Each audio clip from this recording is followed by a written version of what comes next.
PM Modi की Italy दौरे की तस्वीरें सामने आई। मोदी और मेलोनी की मुलाकात में चर्चा हुई।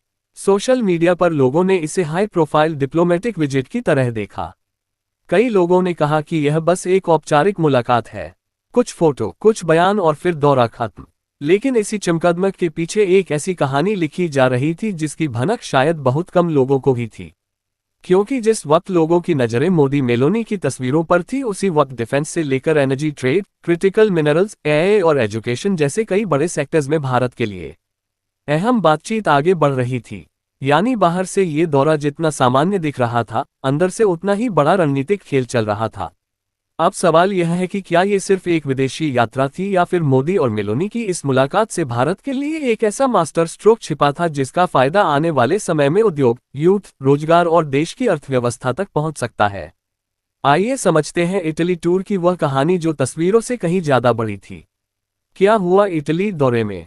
प्रधानमंत्री मोदी और इटली के प्रधानमंत्री जॉर्जिया मेलोनी की मुलाकात के बाद दोनों देशों ने अपने रिश्तों को स्पेशल स्ट्रेटेजिक पार्टनरशिप तक अपग्रेड कर दिया है। ये सिर्फ एक डिप्लोमेटिक शब्द ही नहीं है, बल्कि इसका मतलब है कि अब भारत और इटली डिफेंस, टेक्नोलॉजी, व्यापार, शिक्षा और वैश्विक रणनीति जैसे अहम मुद्दों पर पहले से ज्यादा मिलकर काम करेंगे। इसे भारत इटली रिश्तों में बड़ा टर्निंग पॉइंट माना जा रहा है। बात करें इटली दौरे के बड़े फैसले की, तो भारत और इटली के रिश्ते बने स्पेशल स्ट्रेटेजिक पार्टनरशिप, रक्षा सहयोग के लिए नया रोड मैप तैयार किया गया है। क्रिटिकल मिनरल्स पर भी समझौते हुए हैं। शिक्षा और रिसर्च में नई साझेदारी लाई गई है। ऊर्जा, एआई और टेक्नोलॉजी पर विशेष फोकस किया गया है। छात्रों और स्किल्ड वर्कर्स के लिए अवसर बढ़ाने की पहल की गई है। अब बात करते हैं दूसरे सबसे बड़े मुद्दे की, डिफेंस सेक्टर में बड़ा फोकस। इस दौरे में रक्षा क्षेत्र पर खास जोर दिया गया है। दोनों देशों ने डिफेंस उपकरण, नई टेक्नोलॉजीज को प्रोडक्शन यानी मिलकर निर्माण करने जैसे मुद्दों पर बात की है। अगर यह योजनाएं जमीन पर उतरती हैं तो भारत में रक्षा उत्पादन बढ़ सकता है, विदेश तकनीकी आ सकती है और मेक इन इंडिया को मजबूती मिल सकती है। इसका फायदा रक्षा कंपनियों के साथ साथ रोजगार के रूप में कई युवाओं को भी मिल सकता है। बात करें किसको फायदा हुआ, तो इंडियन डिफेंस कंपनीज को इसका सबसे ज्यादा फायदा होगा। मेक इन इंडिया सेक्टर को बढ़त मिलेगी, युवाओं के रोजगार के अवसर बढ़ेंगे। बात करते हैं अगले मुद्दे की, क्रिटिकल मिनरल्स पर खास डील। आज की दुनिया में ईवी, मोबाइल, बैटरी और सेमीकंडक्टर जैसे सेक्टर बिना क्रिटिकल मिनरल्स के आगे नहीं बढ़ सकते हैं। भारत और इटली ने इन जरूरी मिनरल्स की सप्लाई और प्रोसेसिंग को लेकर सहयोग बढ़ाने पर बात की है। इसका मतलब आने वाले समय में भारत की ईवी और बैटरी इंडस्ट्री को बड़ा फायदा मिल सकता है और सप्लाई की दिक्कतें भी कम हो सकती हैं। बात करें फायदे की से, तो ईवी कंपनीज को इसका सीधा फायदा होगा। मोबाइल और सेमीकंडक्टर इंडस्ट्रीज को भी इसका सीधा फायदा होगा। बैटरी मैन्युफैक्चरिंग सेक्टर को भी अच्छा फायदा मिल सकता है। अगले पॉइंट की बात करें तो वो है एनर्जी सेक्टर में नई उम्मीद। ग्रीन एनर्जी आज पूरी दुनिया का बड़ा मुद्दा है।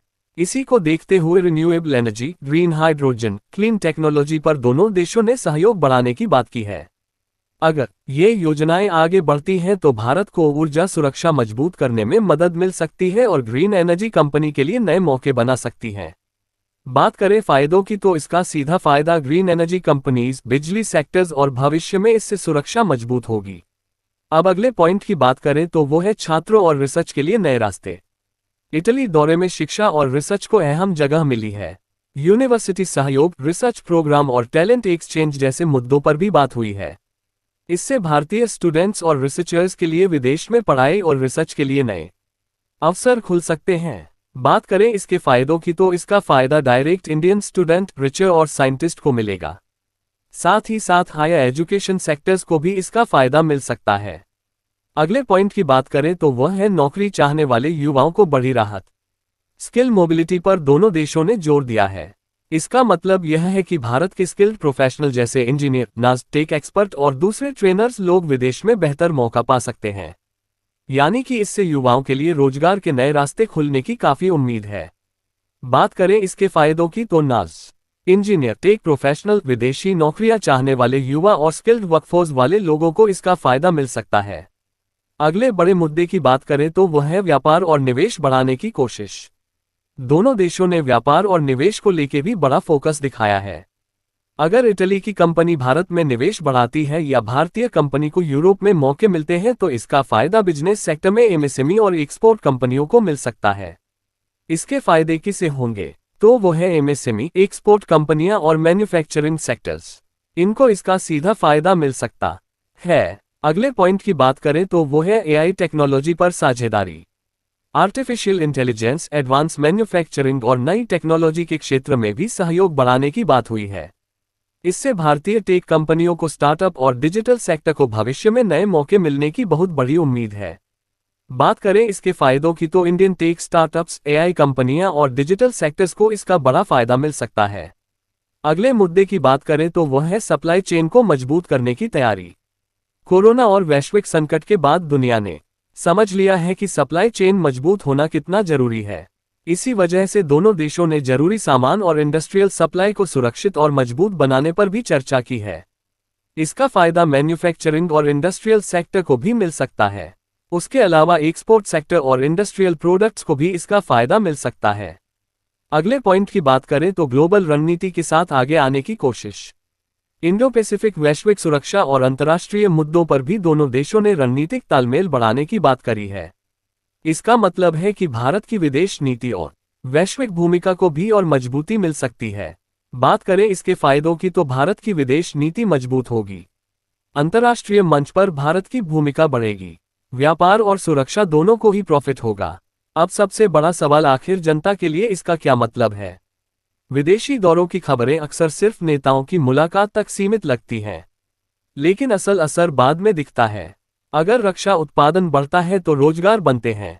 अगर एनर्जी डील सफल होती है तो उद्योग क्षेत्र मजबूत होते हैं। अगर शिक्षा और स्किल मोबिलिटी बढ़ेगी तो युवाओं को और मौके मिलेंगे।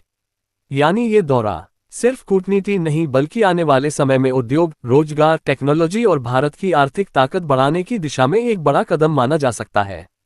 आपकी इस विषय पर क्या राय है? हमें कमेंट सेक्शन में जरूर बताएं।